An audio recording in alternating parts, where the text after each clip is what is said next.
Chers amis, bonjour et bienvenue sur Ilakos Radio Télévision. C'est la séquence École du dimanche.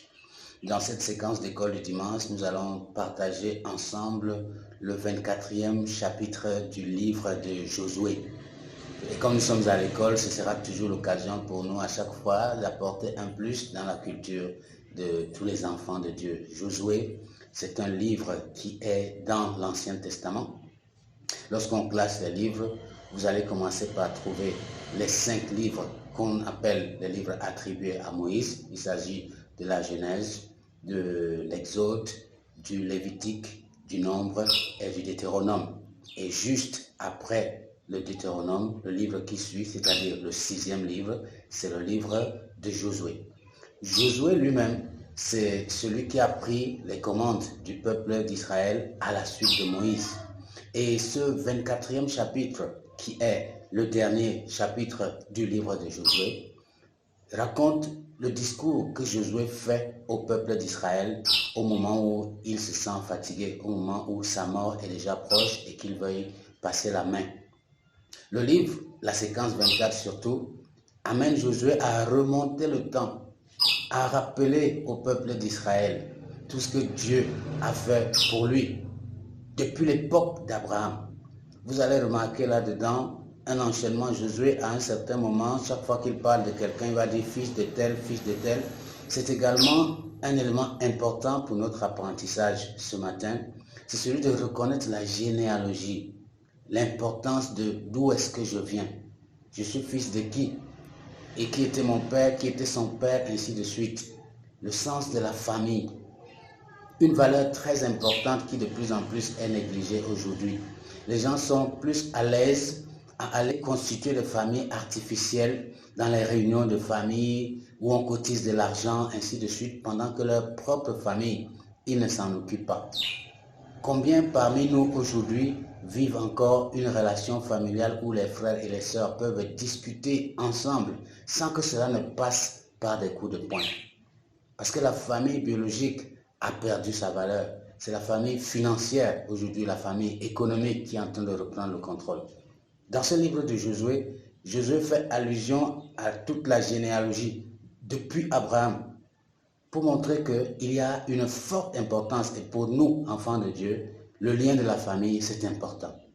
Il faut que chacun soit capable de dire je suis X, fils de Y, fils de ainsi de suite, et que ça ne soit pas seulement de bouche, mais que nous entretenions chacun les liens avec les membres de nos familles dans le souci de la paix. C'est ça la culture des enfants de Dieu. Ça, c'est le premier enseignement qui se dégage dans ce chapitre 24. Josué, comme je l'ai dit plus haut, rappelle tout ce que Dieu a fait en bien pour ce peuple-là. Parce qu'au moment où Josué est en train de parler, il est en face d'un peuple qui a perdu comme la foi, comme l'engagement derrière ce Dieu qui a fait tellement de choses, qui est allé jusqu'à le sortir d'Égypte, le conduire vers la terre promise, qui a fait beaucoup de miracles au courant de l'histoire. Chaque membre de ce peuple-là est capable de raconter tout ce que Dieu a fait pour lui. Ça me rappelle une chanson que j'écoutais dans les années 90. Je pense qu'elle devait être chantée par des frères ivoiriens. Ce que Dieu a fait pour moi, je ne peux pas vous raconter. Ce que Dieu a fait pour moi, je ne peux pas vous raconter. Ce que Dieu a fait pour moi, je ne peux pas vous raconter. Il m'a sauvé, il m'a lavé dans son sang. Il faut être capable, comme ce frère-là, de dire ce que Dieu a fait pour moi, je ne peux pas vous raconter. Comme pour dire, c'est tellement de choses, si je commence à raconter, on n'en finira pas. Mais Israël a tellement de choses à raconter de ce que Dieu a fait pour lui. Mais Israël, malgré tout ça, reste peu reconnaissant, reste ingrat.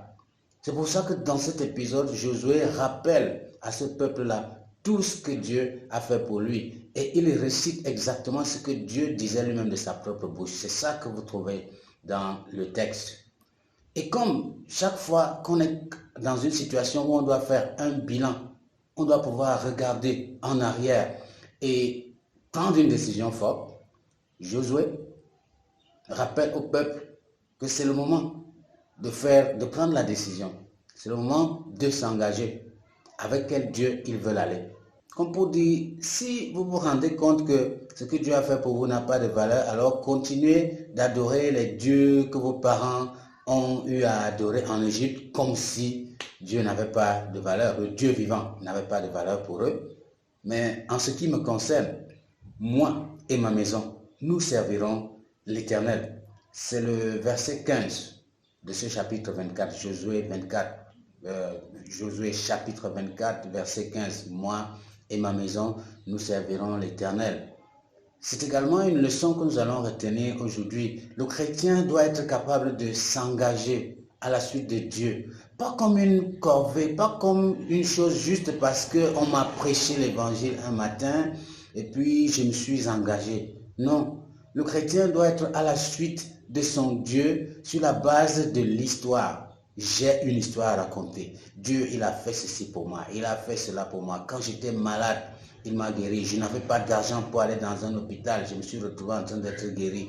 J'avais de la peine à résoudre tel ou tel problème. Quelqu'un est venu de nulle part et il m'a rendu service. Si ce n'est pas Dieu, ça va être qui? Il faut être capable de réciter tout ce que Dieu a fait pour nous dans la vie. Quand vous allez vous rendre compte comme Josué que Dieu a fait tellement de choses, alors vous-même vous direz, moi et ma maison, nous servirons l'Éternel. Dans cet épisode, dans cette déclaration de Josué, moi et ma maison, c'est un double engagement. Josué ne se contente pas de dire, moi je vais m'engager si mes enfants et ma femme et tout le reste ne sont pas dedans, ça les engage, j'y vais seul. Parce que vous avez beaucoup de frères aujourd'hui qui parfois s'engagent à la suite du Christ comme ça de manière solitaire et abandonnent leur propre famille. Nous sommes partis du principe de la généalogie, de l'importance de la famille. Un responsable de famille ne se contente pas d'avancer, il s'assure que sa progéniture est tout autour de lui pour pouvoir avancer à la suite du Christ. Je ne vais pas rentrer dans les conflits de famille, les conflits conjugaux qui sont toute une difficulté, qui sont notre galère de tous les jours parce que parfois vous serez en train d'avancer, que votre épouse est en train d'aller à contre-courant. Tout ça, ce sont des pesanteurs qui rentrent dans la logique de la marche à la suite du Seigneur. Mais un enfant de Dieu sait gérer comme il peut tout cet ensemble de difficultés-là pour avancer à la suite de Josué en disant « Moi et ma famille, nous servirons l'Éternel ». Certainement, les difficultés qui vont être en route vont être considérées comme les obstacles qu'il y a lieu de franchir lorsqu'on part du pays de l'Égypte vers la terre promise. Ce 24e chapitre du livre de Josué est tout un enseignement pour nous, chers amis, chers enfants de Dieu. C'est un livre, c'est une séquence dans laquelle nous apprenons à savoir que la famille, c'est important.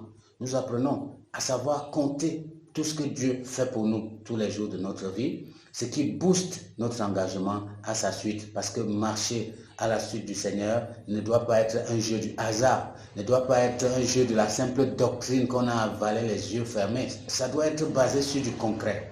Lorsque vous saurez que Dieu, chaque jour, a un regard paternel sur vous, même quand vous avez faim, même quand vous êtes dans la maladie, même quand vous êtes dans les blocages et tout le reste, lorsque vous saurez et lorsque vous serez conscient que le regard paternel de Dieu est sur vous, alors votre foi sera forte.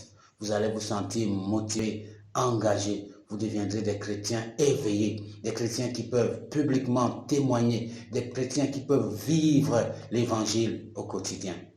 C'est cet ensemble de leçons que nous allons retenir en lisant ce Josué 24. Moi et ma maison, nous servirons l'Éternel. Et j'ai envie de compléter, à cause de tout ce qu'il a déjà fait pour nous, à cause de ce qu'il continuera de faire pour nous, à cause même de ce qu'il continue de faire pour nous à l'instant.